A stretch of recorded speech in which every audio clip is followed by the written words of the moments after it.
ইসলাম দাসপ্রথা নিষিদ্ধের ঘোষণা দেয়নি কেন? যদিও ইসলাম দাসপ্রথাকে সরাসরি নিষিদ্ধ ঘোষণা করেনি, তবে তা বিলোপে নানামুখী উদ্যোগ গ্রহণ করেছে।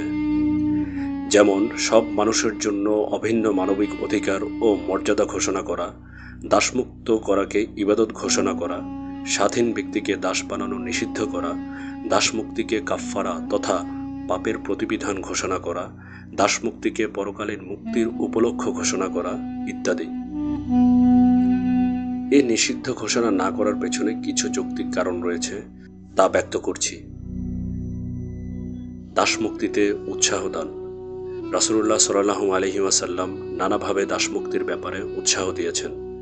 যেমন আবু হুরায়রা রাদিয়াল্লাহু তাআলা থেকে বর্ণিত, রাসূলুল্লাহ সাল্লাল্লাহু আলাইহি ওয়াসাল্লাম বলেন, যে কোনো দাস মুক্ত করল, আল্লাহ দাসের প্রতিটি অঙ্গের বিনিময়ে তার প্রতিটি অঙ্গকে জাহান্নামের আগুন থেকে রক্ষা করবেন, এমনকি লজ্জাস্থানের বিনিময়ে লজ্জাস্থানকে। সহিহ মুসলিম, হাদিস 1509 রেফারেন্স। আরও একটি যৌক্তিক কারণ বর্ণনা করছি। দাসরা কুরাইশদের সমান। মহানবী সাল্লাল্লাহু আলাইহি ওয়াসাল্লাম শুধু দাসমুক্তির পথ দেখাননি, বরং তিনি দাস সামাজিক ও রাজনৈতিক মর্যাদা বৃদ্ধি করেছেন। মহানবী সাল্লাল্লাহু আলাইহি ওয়াসাল্লাম শুধু দাসমুক্তির পথ দেখাননি, বরং তিনি দাসদের সামাজিক ও রাজনৈতিক মর্যাদা বৃদ্ধি করেছেন।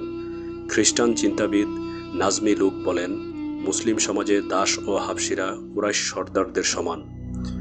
মোহাম্মদ আর রিসালাতু ওয়ার রাসূল, পৃষ্ঠা 185 রেফারেন্স।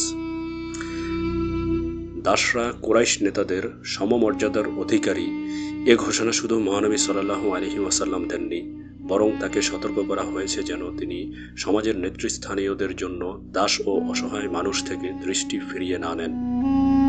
মহান আল্লাহ বলেন, তুমি নিজেকে ধৈর্য সহকারে রাখবে তাদের সংসর্গে যারা সকাল ও সন্ধ্যায় আহ্বান করে তাদের প্রতিপালককে তার সন্তুষ্টি লাভের উদ্দেশ্যে, এবং তুমি পার্থিব জীবনের শোভা কামনা করে তাদের থেকে তোমার দৃষ্টি ফিরিয়ে নিও না।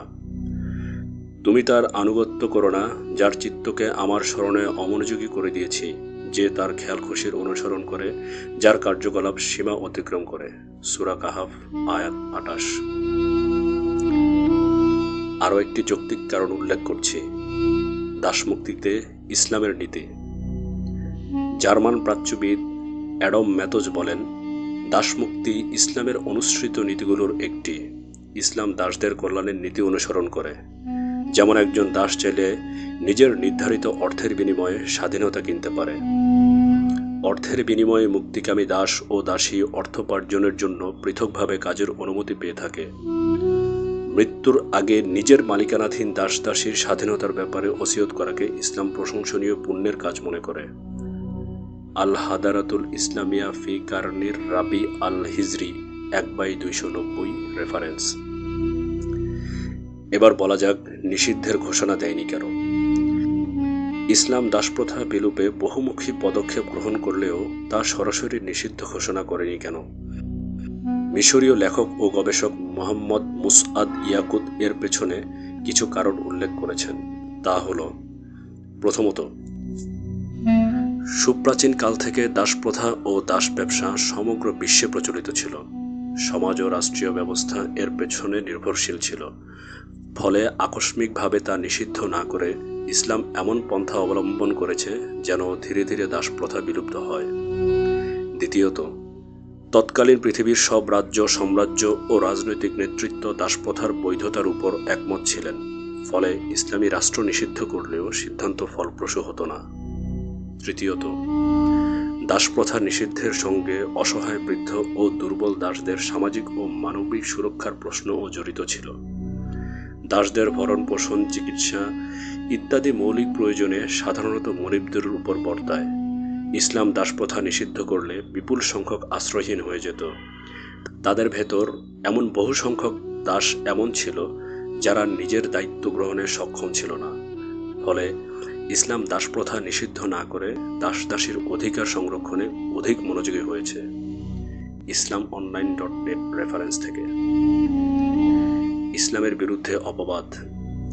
আধুনিক সভ্যতার কথিত দাবিদার যা 1 শতাব্দী আগেও দাস ব্যবসায় লিপ্ত ছিল, তারা দাসপ্রথার ব্যাপারে ইসলামের বিরুদ্ধে আঙ্গুল তুলতে চায়। তাদের উত্তরে ফরাসি লেখক ভিনসেন্ট মন্টিয়ার লেখেন, তারা দাসত্বের বাহ্যিক অবস্থা বিবেচনা করে ইসলামের বিরুদ্ধে অপবাদ দেয়, যা ইসলামে আগে ছিল, পরে ছিল না। যখন ইসলাম প্রসার লাভ করে এবং ইসলামী শিক্ষা প্রতিষ্ঠিত হয়, তখন ইসলাম দাসপ্রথা বিলোপের চেষ্টা করেছে এবং ইসলাম দাসমুক্তিকে বহু পাপের প্রতিবিধান ঘোষণা করেছে। ইসলাম দাসমুক্তিকে আল্লাহর নৈকট্য লাভ ও পুণ্যের কাজ হিসেবে ঘোষণা করেছে।